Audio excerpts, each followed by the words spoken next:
Sanya Suraj Sadanand. Yes, here. చెప్పమ్మా. Namaskara, sir. గట్టిగా మాట్లాడమ్మా. Namaskara, sir. చెప్పమ్మా, మీ పేరేంటమ్మా? I'm Sanya. వినపడుస్తుందమ్మా? I'm a... మైక్ వినపడుస్తుందమ్మా? Carry on. Hello, hello. Hello, Yeah. Carry on. చెప్పమ్మా. Yeah. I'm a third year here at VIT AP. I've had the privilege to lead the student body here, and we are also inspired by your journey in terms of your company's heritage and high-tech city, now quantum city.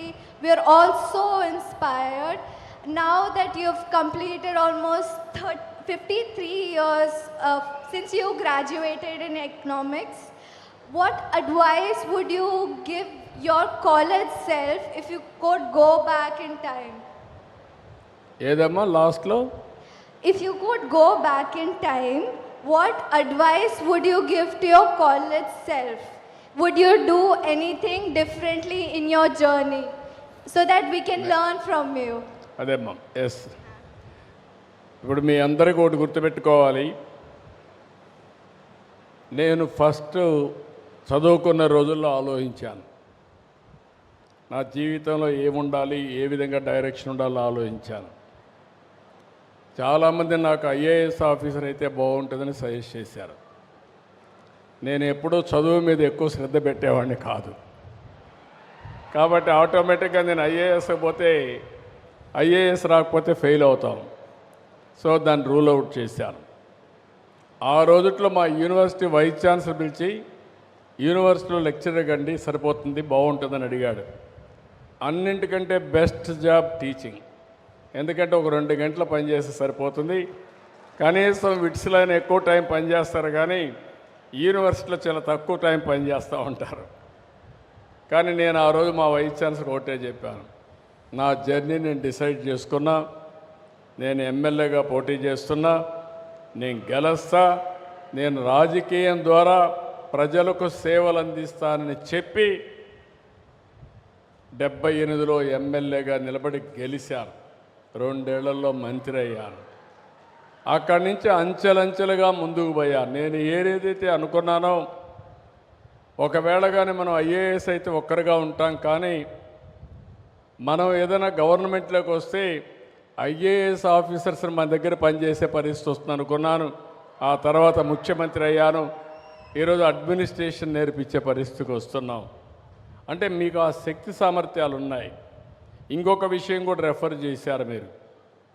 ఎగ్జాక్ట్గా 35 years back ఎప్పుడు కూడా రాజకీయ నాయకులందరూ కూడా రాజకీయాలు చేస్తూ ఫ్యామిలీని కూడా చూడకుండా వదిలిపెట్టేస్తూ ఉంటారు.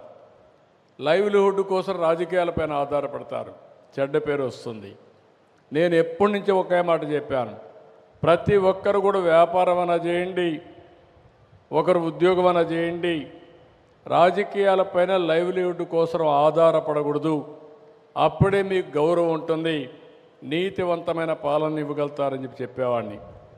ఆ ఉద్దేశంతోనే 91లో ఆర్థిక సంస్కరణలు వస్తే 92లో హెరిటేజ్ స్టార్ట్ చేశాను. ఈరోజు 2 ఏళ్ళే నేను ఆ పని చేశాను బిగినింగ్లో, అది కూడా పార్టీ వర్క్ చూసుకుంటూ. ఈరోజు ఏమాత్రం ఎత్తుక్కోకుండా మా మిస్సెస్కి అప్పచెప్తే బ్రహ్మాండంగా పనిచేసింది. ఈరోజు ఒక కంపెనీ నిలబెట్టే పరిస్థితికి వచ్చారు. అంటే కొంతమంది మీరందరూ ఏం ఆలోచిస్తున్నారంటే, రాత్రికి రాత్రి ఏదో రావాలనుకుంటున్నారు, అంటే జాక్పాటో లేకుంటే లాటరీ మారిగా. అది శాశ్వతం కాదు. మీరు ఏదైనా సరే ఒకటి విజువలైజ్ చేయండి, అది చేసి నిరంతరం దాన్ని సాధించడానికి కష్టపడండి, పర్సువేషన్ చేయండి. మీరు సక్సెస్ కాకపోతున్నాను అడగండి. ఒకసారి కొన్ని కలిసి రావు. కలిసి రానప్పుడు నిరుత్సాహం అవసరం లేదు. That is where startup. ఒక స్టార్టప్ ఫెయిల్ అయితే 2వ స్టార్టప్ పోదాం. నేను అలాంటి ఎకో సిస్టమ్ కూడా ఇక్కడ క్రియేట్ చేస్తానని చెప్పి కూడా నేను మీకు తెలియజేస్తున్నా. ఒకప్పుడు నేను హైదరాబాద్ నిర్మాణం చేశాం, తెలుగు జాతి కోసం చేశాను. ఈరోజు హైదరాబాద్ తెలంగాణకి వెళ్ళింది.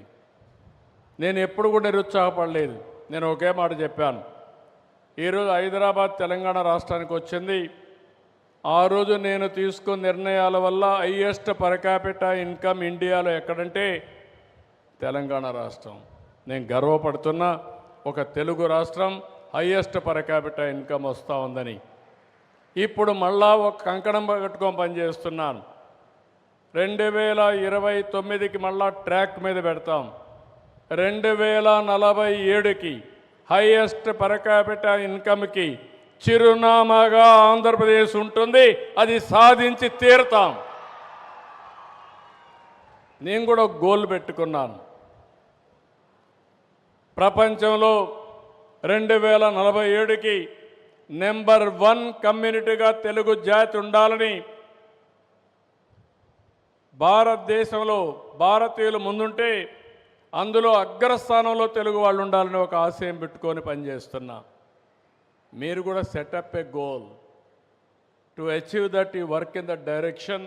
100% you will succeed. This is my message to all of you. You think in that direction, it is possible. Every person, you are all more intelligent, at least you are all very lucky. Now you had a comfortable education life. I used to work 6 kilometers morning, 6 kilometers evening, two-way. That means 14 kilometers a day, rivers, fields, raw hills, everywhere, by carrying my own food. So these are all examples for you. Thank you. Government of India ఇటీవల ఒక నిర్ణయం చేశారు. ప్రైవేటైజేషన్లో కూడా సెటిలైట్స్ని launch చేసే అవకాశం వచ్చింది. ఒకప్పుడు ఒక్క శ్రీహరికోటలోనే మనం లాంచ్ చేసేవాళ్ళం. ఇప్పుడు ఎక్కడైనా లాంచ్ చేసుకునే అవకాశాలు వస్తున్నాయి. దీనికి కూడా నాంది పలుకుతాం. గ్రీన్ ఎనర్జీ దేశంలో మొట్టమొదటిసారిగా ఆంధ్రప్రదేశ్లో ముందుకు పోతున్నాం. ఇప్పుడే ఇక్కడికి వస్తే ఒక డెమాన్స్ట్రేషన్ చూపించారు. గ్రీన్ హైడ్రోజన్, నైట్రోజన్, అమోనియా ఇవన్నీ కూడా చూపించారు. అవన్నీ కూడా ఆంధ్రప్రదేశ్లో తయారు చేసే పరిస్థితి వస్తుంది. ఇక్కడుండే స్టూడెంట్స్కి, ఫ్యాకల్టీస్కి ఒకటే విజ్ఞప్తి చేస్తున్నారు. Lot of opportunities, lot of futuristic technologies. దానికి చిరునామాగా ఆంధ్రప్రదేశ్ ఉంటుంది. దానికి ఫస్ట్ మూవర్ కింద విట్టుండి ఎక్కడికక్కడ మీరు కానీ అకాడమిక్ ఎక్సలెన్స్లో ముందుకు పోగలిగితే, ఇన్నోవేషన్లో ముందుకు పోగలిగితే అది దేశానికి ఉపయోగపడుతుందని చెప్పి కూడా నేను మీకు తెలియజేసుకుంటూ, ఈరోజు పబ్లిక్ పాలసీల ద్వారా వినూత్నమైన కార్యక్రమాలు చేపట్టే బాధ్యత మాది. దాన్ని సద్వినియోగం చేసుకునే బాధ్యత ఈ అకాడమిక్ ఇన్స్టిట్యూషన్స్ కానీ ఈ స్టూడెంట్స్ అని చెప్పి మరొకసారి తెలియజేసుకుంటూ, ఈ అవకాశాన్ని ఇచ్చిన మీ అందరికీ, ముఖ్యంగా విట్టు విశ్వనాథం గారిని ఇంకొక విషయం కూడా కోరాను. ఇక్కడ చాలామంది రైతులు, 29,000 మంది రైతులు, అదే మరి చాలామంది రైతు కూలీలు ఇక్కడ అమరావతికి సహకరించారు. వాళ్ళందరినీ ఏ విధంగా ముందుకు తీసుకుపోవాలనో, కొంతమందిని మీరు దత్తత తీసుకునే విధంగా, లేకపోతే హ్యాండ్ హోల్డ్ చేసే విధంగా విట్టును కూడా తీసుకోమని చెప్పి ఒక కార్యక్రమం అడిగాను. అది కూడా చేయమని చెప్పి ఒక రిక్వెస్ట్ చేశాను. అదే మరి ఇంకొక పక్కన skill development, technology penetration, online offline training కూడా పెట్టని చెప్పి కోరాను. ఇవన్నీ కూడా ఆలోచిస్తామన్నారు. నేను వీటిని ఒకటే చెప్తున్నా, మీతో నేనుంటా. ఈ రాష్ట్ర అభివృద్ధికి, ఈ దేశ అభివృద్ధికి మీరు సహకరించండి. మీరు ఏ కార్యక్రమం, మంచి కార్యక్రమం చేసినా దానికి పూర్తిగా సహకరిస్తామని చెప్పి మరొక్కసారి తెలియజేసుకుంటూ, చాలా స్టూడెంట్స్ని చూస్తే ఉత్సాహం ఎక్కువైపోయి తెలుగుదేశం పార్టీ జెండా కూడా పట్టుకొచ్చే పరిస్థితికి వచ్చారు. అంటే మామూలుగా యూనివర్సిటీలు జరగవు, కానీ జరగకూడదని నేను కోరుకుంటున్నా. ఆ ఉత్సాహం అవసరం లేదు. కానీ నేను మిమ్మల్ని కోరేది ఒకటి, మీరు రాజకీయాలు అవసరం, ఎందుకంటే రాజకీయాలు లేకపోతే అభివృద్ధి లేదు. మీరు చూశారు 2019లో మళ్ళీ కానీ తెలుగుదేశం గెలుసుంటే ఈరోజు విట్టెట్టుండేదో ఒక్కసారి ఊహించుకోండి. That is power of public policy. ఈరోజు వచ్చాం, ఈరోజు మీరు చూడబోతున్నారు ఎగ్జాక్ట్గా 7 సంవత్సరాల్లో 50,000 మంది స్టూడెంట్స్తో విట్ కళకళలాడబోతుంది Amaravati. That is the target I have given for him. దీనివల్ల 12,000 కోట్ల రూపాయలు ఎకనామిక్ యాక్టివిటీ వస్తుంది. డైరెక్ట్గా ఇండైరెక్ట్గా 15,000 మందికి ఉపాధి అవకాశాలు కలుగుతాయి. అభివృద్ధి అంటే, సంపద సృష్టించడం అంటే ఎక్కడికక్కడ ఇలాంటి ఇన్స్టిట్యూషన్స్ వస్తేనే సాధ్యమవుతుంది. ఇదే మరి నేను హైదరాబాద్లో చేస్తూ ఉంటే చాలామంది ఎగతాళి చేశారు.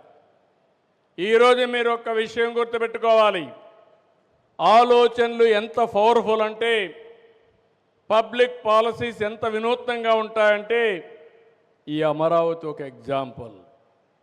చాలామంది డబ్బులు లేవని అభివృద్ధి ఆపేతారు, కానీ నేను ఆలోచించింది సంపద సృష్టిస్తే ఆటోమేటిక్గా వస్తుందని ఒక వినూత్నమైన ఆలోచన ఇచ్చాను. ఆ ఆలోచనే land pooling.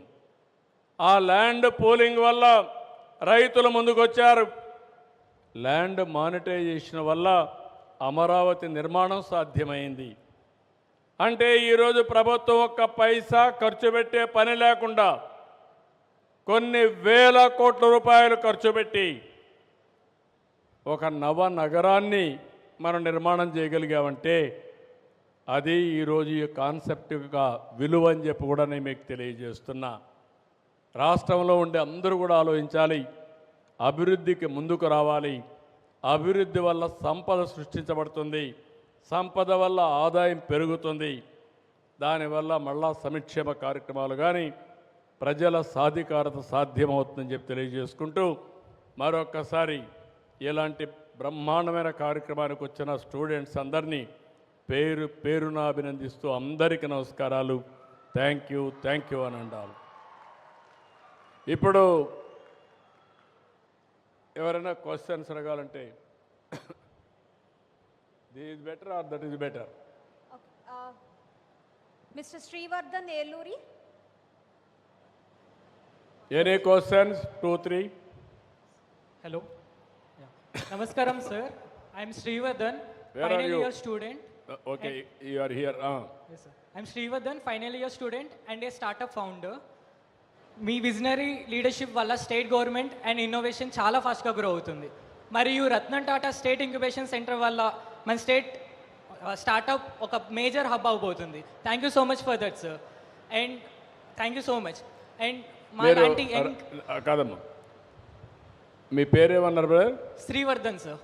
Srivardhan, Ratan Tata innovation hub గురించి ఏమర్థం చేసుకున్నారు మీరు? లైక్ అది మన స్టేట్లో 5 సిటీస్లో ప్లేస్ చేయబడుతుంది. అండ్ మన స్టేట్ నుంచి వచ్చిన ప్రతి స్టార్టప్కి full support, incubation, funding and ప్రతి ఆపర్చునిటీ ఇవ్వబోతుంది. అది సార్. అక్కడ మొత్తం కలిసి యూనివర్సిటీస్ అన్నీ కూడా తీసుకొస్తాం, అకాడమిక్ ఇన్స్టిట్యూషన్స్ని. అదే సమయంలో ఇండస్ట్రియలిస్టులు అందరినీ, లీడింగ్ ఇండస్ట్రియలిస్టులు అందరినీ పెడతాం. ఎకో సిస్టమ్ కావాల్సిన ప్లేయర్స్ని మీరు అన్నట్టు వెంచర్ క్యాపిటల్, మెంటరింగ్, దానికి కావాల్సిన ఎకో సిస్టమ్ అందరిని తీసుకొస్తాం. దీనివల్ల ఏమవుతుందంటే ఇంతవరకు ఇండియాలో అకాడమిక్ ఇన్స్టిట్యూషన్స్ వారుగా పనిచేస్తున్నాయి, పారిశ్రామికవేత్తలు వారుగా పనిచేస్తున్నారు. ఆ ఇంట్రాక్షన్ మిస్ అయింది. ఫస్ట్ టైం భారతదేశంలో ఈ యొక్క అకాడమిక్ ఇన్స్టిట్యూషన్స్ అన్నీ తీసుకొచ్చి ప్రాక్టికల్గా ఉండే ఇండస్ట్రియలిస్టులు తీసుకొచ్చి ఒక ఎకో సిస్టమ్ క్రియేట్ చేయబోతున్నాం. It is going to help a big way. అంటే ప్రతి ఒక్క స్టూడెంట్ కూడా ఇన్నోవేటర్గా తయారు కావాలి. మీ స్కూల్ డేస్లోనే మీకు ఆలోచన రావాలి. అది ఆలోచన వస్తే ఏదైనా సాధ్యం. ఈరోజు విశ్వనాథం గారు ఒక సాధారణ మనిషే, నేను కూడా ఒక సాధారణ కుటుంబంలోనే పుట్టాను, మధ్యతరగతి కుటుంబంలో పుట్టాను. ఎన్టీఆర్ అంతే, అంబేద్కర్ అంతే, గాంధీజీ అంతే, కడన అబ్దుల్ కలాం అంతే. కానీ వాళ్ళ జీవితంలో వాళ్ళు చేసింది రైట్ మైండ్ సెట్తో ముందుకు పోయారు, పాజిటివ్ మైండ్ సెట్తో ముందుకు పోయారు. ఈరోజు అచంచలమైన వ్యక్తులుగా తయారయ్యారు. నేను నిన్ను కూడా హర్షవర్ధన్ శ్రీవర్ధన్ నేను నిన్ను కూడా ఒక గ్రేట్ విజనరీగా చూడాలనుకుంటున్నా, అచీవర్గా చూడాలనుకుంటున్నా. రతన్ టాటా కూడా చిన్నప్పుడు ఎన్నో అవమానాలు పడ్డాడు. ఆయన పుస్తకంలోనే చెప్పాడు, వాళ్ళ తల్లి డివోర్స్ ఇస్తే స్కూలుకు పోతే పిల్లలందరూ ఎగతాళి చేశారు ఆయన. అక్కడి నుంచి కష్టపడి పైకి వచ్చాడు. ఈరోజు ఒక ఎంపైర్ క్రియేట్ చేశాడు. కాబట్టి నీకు కూడా ఆ శక్తి ఉంది. నీకే కాదు, ఇక్కడుండే పిల్లలందరూ కూడా ఈరోజే సంకల్పం చేసి సమాజంలో మీరు కూడా ఒక ఉన్నతమైన వ్యక్తులుగా తయారు కావాలని ఆలోచించడమే కాకుండా దాన్ని సాధించడానికి మీరు శ్రీకారం చుట్టండి, మీరు అవుతారు. Thank you so much sir. Thank you. Then anybody?